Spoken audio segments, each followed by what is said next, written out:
Polres Morowali menangkap 2 orang terduga pelaku pengeroyokan yang viral di media sosial. Dari 2 terduga pelaku, salah seorangnya adalah perempuan. Kapolres Morowali, AKBP Supriyanto menyebutkan, pihaknya masih menyelidiki keterlibatan pelaku lainnya.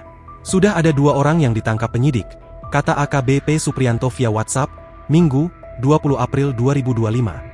Sebelumnya, seorang pria dianiaya warga di Desa Labota, Kecamatan Bahodopi, Kabupaten Morowali, Sulawesi Tengah. Video penganiayaan itu pun beredar di media sosial dan viral. Dalam video itu diketahui, pria tersebut dianiaya warga lantaran dituding pencuri motor. Meski telah mengatakan dirinya bukan pencuri motor dan meminta tolong agar tidak dianiaya, namun sejumlah orang termasuk 1 wanita terus memukul korban. Keluarga korban kemudian membuktikan bahwa sang pria yang dianiaya bukanlah pencuri motor. Bahkan motor yang dibawa korban adalah miliknya sendiri. Atas peristiwa itu, keluarga korban tak terima dan melaporkan kejadian tersebut ke polisi.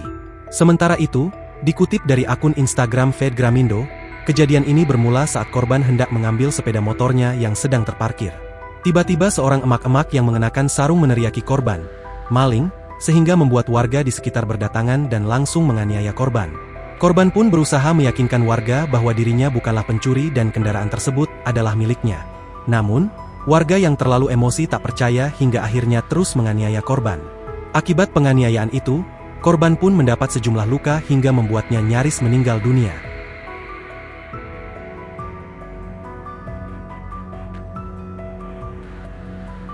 Download Tribun X sekarang, menghadirkan lokal menjadi Indonesia.